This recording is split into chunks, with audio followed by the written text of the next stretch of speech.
Hello दोस्तों, ITI classes के YouTube channel पर आप सभी का स्वागत है। तो दोस्तों, आज की इस वीडियो में हम बात करेंगे trade theory fitter second year के कुछ और इम्पोर्टेंट MCQs की। और जैसा कि मैंने आपको पहले भी बताया था कि सभी MCQs जो हैं आपको चैप्टर वाइज प्रोवाइड किए जा रहे हैं और इन सभी क्वेश्चंस की PDF फाइल आप हमारे टेलीग्राम ग्रुप से भी डाउनलोड कर सकते हैं। तो वीडियो को शुरू करने से पहले मैं आपको बताना चाहूँगा, यदि आप चैनल पर पहली बार आए हैं तो प्लीज़ चैनल को सब्सक्राइब कीजिए, शेयर कीजिए और साथ में बेल आइकन को ज़रूर प्रेस कीजिए ताकि हमारी वीडियोस का जो नोटिफिकेशन है वो आप तक सबसे पहले पहुंचे। तो आइए शुरू करते हैं। पहला प्रश्न है आपका कि त्रिज्य बियरिंग को अन्य किस नाम से जाना जाता है। अब देखिए, इस तरह के जो प्रश्न है आपके वो अक्सर पूछ ले जाते हैं। क्यों पूछ ले जाते हैं? क्योंकि आपने देखा होगा जो भी आप ट्रेड थ्योरी में पढ़ते हैं तो आप उनको सीधे सीधे नामों से ही जानते हैं। यदि उनका कोई दूसरा नाम होता है तो वो आपके याद नहीं रहता, तो वहाँ से इसलिए क्वेश्चन आपके पूछे जाते हैं। अब देखिए, सबसे पहले हम बात करते हैं बियरिंग की कि बियरिंग होता क्या है। अब देखा होगा आपने कि मशीनों के जो घूमने वाले भाग होते हैं उनको एक बेस देने के लिए जो आप डिवाइस यूज़ करते हैं वो आपका क्या कहलाती है? बियरिंग कहलाती है। अब इनका जो उद्देश्य होता है वो क्या होता है? उद्देश्य इनका ये होता है कि एक तो आपका जो रबिंग एक्शन होगा उनको कम करता है, मतलब जो घर्षण होगा उसको एक तो कम करता है बियरिंग। इसके अलावा जो आपकी साफ्ट होती है, साफ्ट को जो है स्टेबल कंडीशन में पकड़ने और उसे एक बेस प्रदान करने के काम आता है। अब साफ्ट क्या होता है आपका? साफ्ट आपका एक घूमने वाली मशीन का तत्व होता है, मतलब घूमने वाला मशीनी तत्व होता है जो क्या करता है? पावर को एक भाग से दूसरे भाग में संचारित करता है या फिर ट्रांसमिट करता है। तो ये आपका साफ्ट कहलाता है। इसके अलावा बियरिंग आपका क्या करता है? बियरिंग आपका साफ्ट को फ्रीली मूव कराने के लिए भी उपयोग में लाया जाता है। अब देखिए, शुरू करते हैं कि प्रश्न में आपसे पूछा क्या है कि त्रिज्य बियरिंग को अन्य किस नाम से जाना जाता है। ऑप्शन इसमें आपको दिए गए हैं: जर्नल बियरिंग, दूसरा ऑप्शन है पिवेट बियरिंग, तीसरा ऑप्शन है नोद बियरिंग, चौथा ऑप्शन है प्लमर बियरिंग। तो इसका जो सही आंसर होगा ऑप्शन नंबर ए होगा, जर्नल बियरिंग। देखिए, इसमें क्या होता है, जो आपकी साफ्ट होती है, जैसे मान लेते हैं कि मेरे पास में कोई साफ्ट है,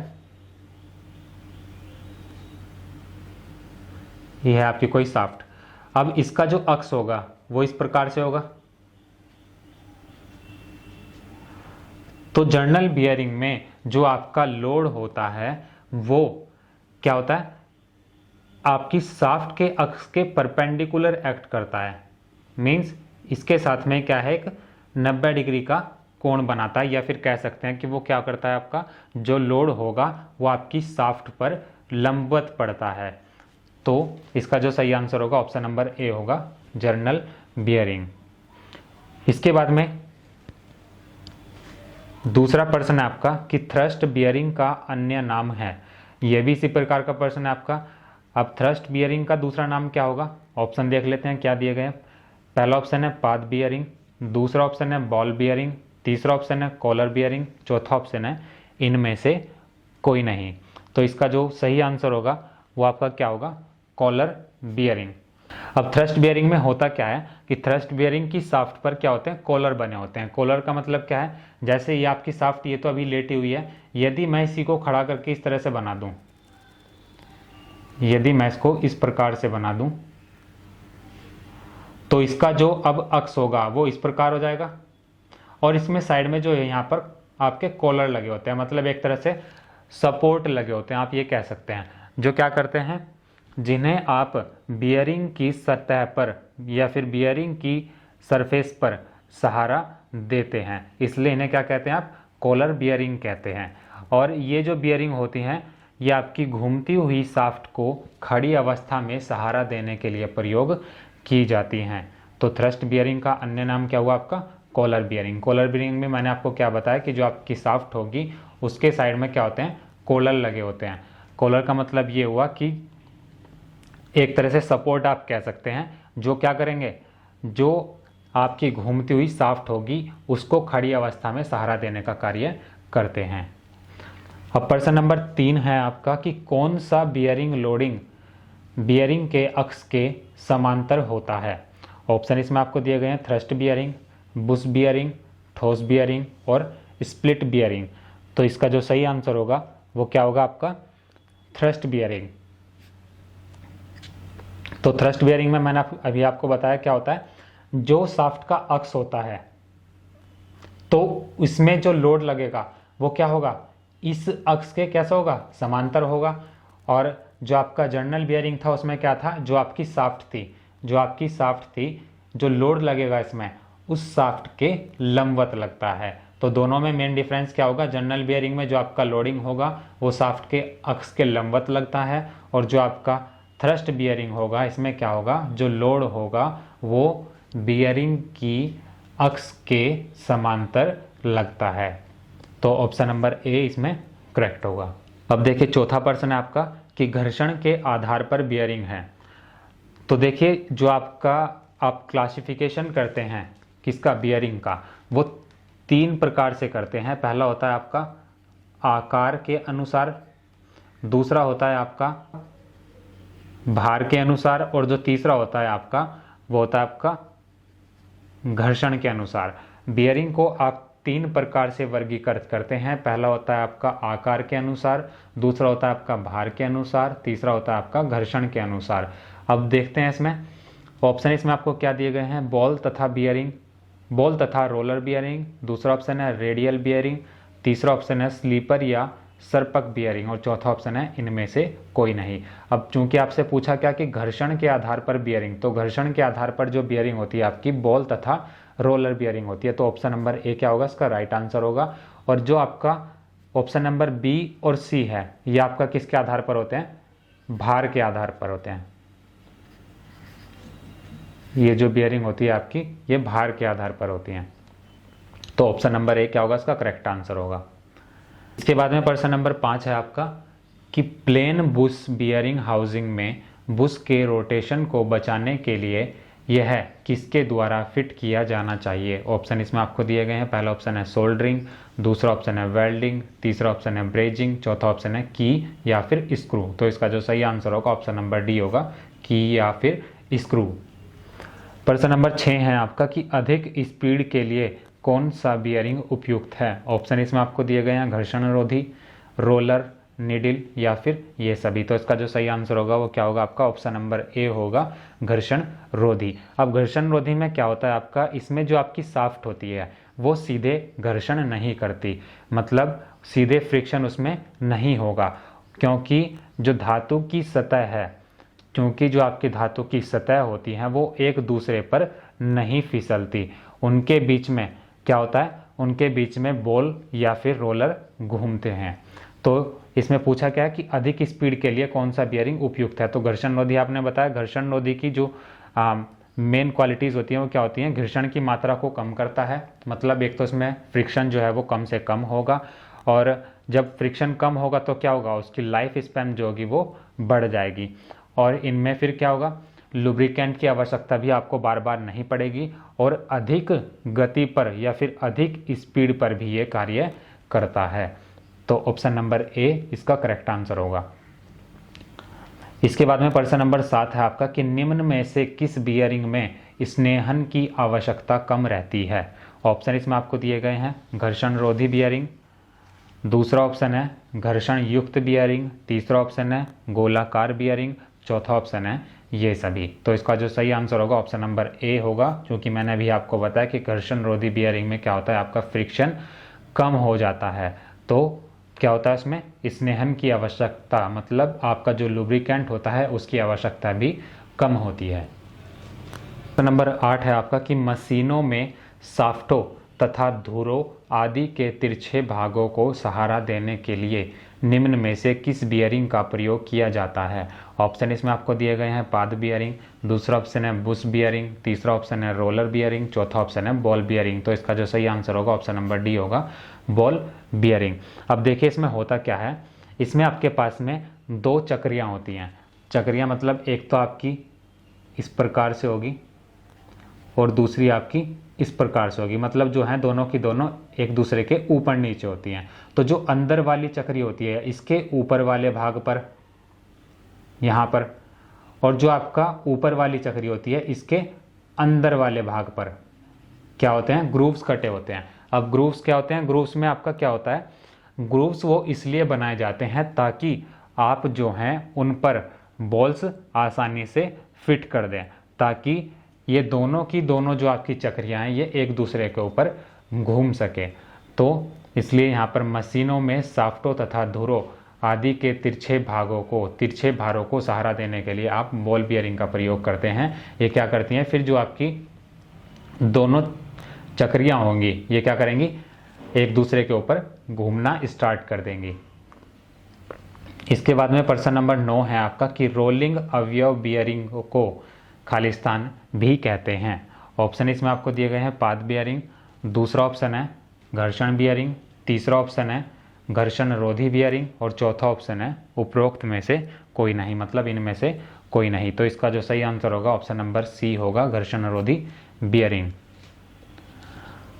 इसके बाद में प्रश्न नंबर 10 है आपका कि रोलर बियरिंग में रोलर या चकती के साथ कैसा संपर्क होता है। ऑप्शन इसमें आपको दिए गए हैं रेखीय, अरेखीय, लंबवत या फिर इनमें से कोई नहीं। देखिए रोलर बियरिंग भी क्या होता है आपका, जो रोलर बियरिंग होती है आपकी ये बॉल बियरिंग की तरह ही होती है, बट इसमें क्या होता है, इसमें गोलियों के स्थान पर, रोलर बियरिंग में गोलियों के स्थान पर क्या होते हैं आपके रोलर यूज किए जाते हैं। तो रोलर का जो दोनों चक्रियों के साथ में कांटेक्ट होगा वो कैसा होगा, लाइन कांटेक्ट होगा। लाइन कांटेक्ट का मतलब क्या होगा, एक तरह से रेखीय संपर्क होगा। तो ये इसमें आपसे पूछा है कि रोलर बियरिंग में रोलर या चकती के साथ में कैसा संपर्क होता है, तो रेखीय संपर्क होता है, मतलब लाइन कांटेक्ट होता है। तो ऑप्शन नंबर ए इसका राइट आंसर होगा। इसके बाद में प्रश्न नंबर 11 है आपका कि निम्न में से केस हार्डनिंग की प्रक्रिया कौन सी है। अब देखिए इसके बारे में पहले मैं आपको थोड़ा सा बता देता हूँ। आपने देखा होगा कि जितनी भी आपके पास में धातुएं होती हैं सबकी अलग अलग क्वालिटीज़ होती हैं, ठीक है। इसके बाद में क्या होता है कि इनकी विशेषताओं या फिर इनकी जो प्रॉपर्टीज़ होती हैं, इनकी जो क्वालिटीज़ होती हैं, उन्हीं के आधार पर आप इनको गर्म कर सकते हैं या फिर ठंडा कर सकते हैं।